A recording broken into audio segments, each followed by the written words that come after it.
Friends of the Franciscans, may God give you his peace.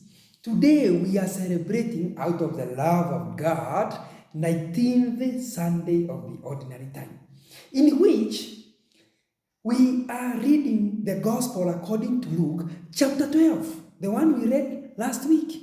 But today is from verses 32 to 48.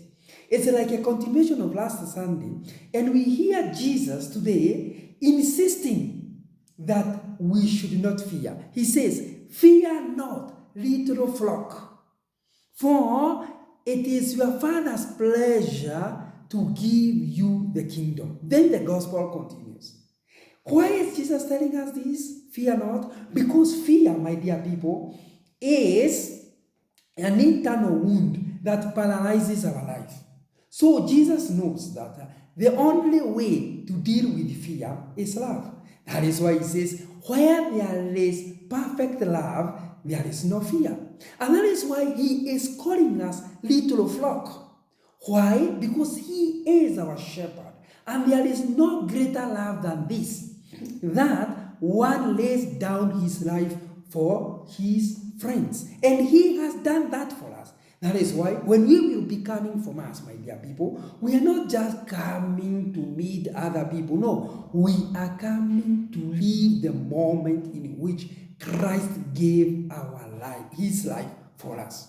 That is why he is calling us little flock. Then he is telling us the Father is pleased to give us his kingdom. His kingdom is the kingdom of service. That is why Jesus says, I did not come to be served, but to serve. So he is inviting us also to serve others. Now, my dear people, Jesus is saying, what we possess, we give in alms, or we give as charity. Why?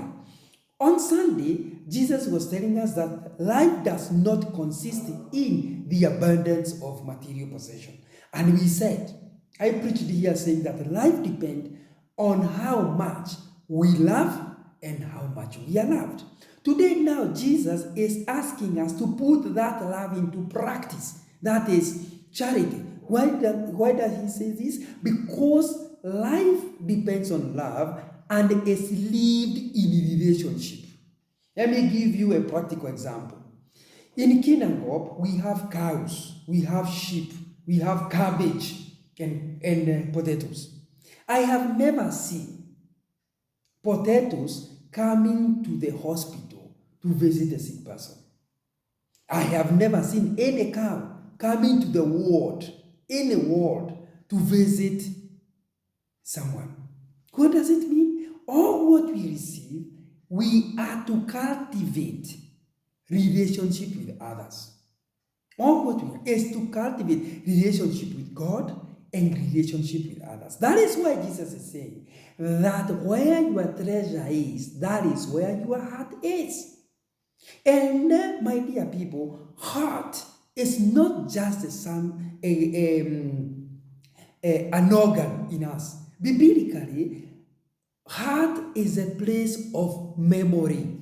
That is why even in English we say, I have learned it by heart.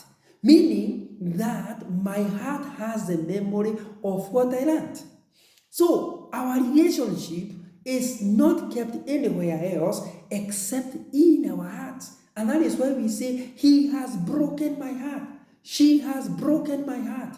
And the wounds that we get through broken relationships, they are very hard to heal. My dear people, Jesus has done everything to enter into relationship with us. And that is why he is saying, as he is standing at the door and he is knocking. Why? Because in the ancient times, mostly they never used to close the doors from outside, but from inside. So it depended on the person inside and his or her freedom to open the door. So it is up to us. Christ will not force us to open our doors. We are free to enter into relationship with him and also enter into relationship with others as we serve them. So, my dear people, today we are going to hear these words in the Mass. Inueni mioyo. Lift up your hearts. How are we going to lift those hearts? Are we going to lift them with the relationship we have in CWA, in our small Christian communities, in our families, in order to offer those people to God? My dear people, God bless your Sunday, and may you be blessed to have a pure heart so that you can see the Lord. Amen.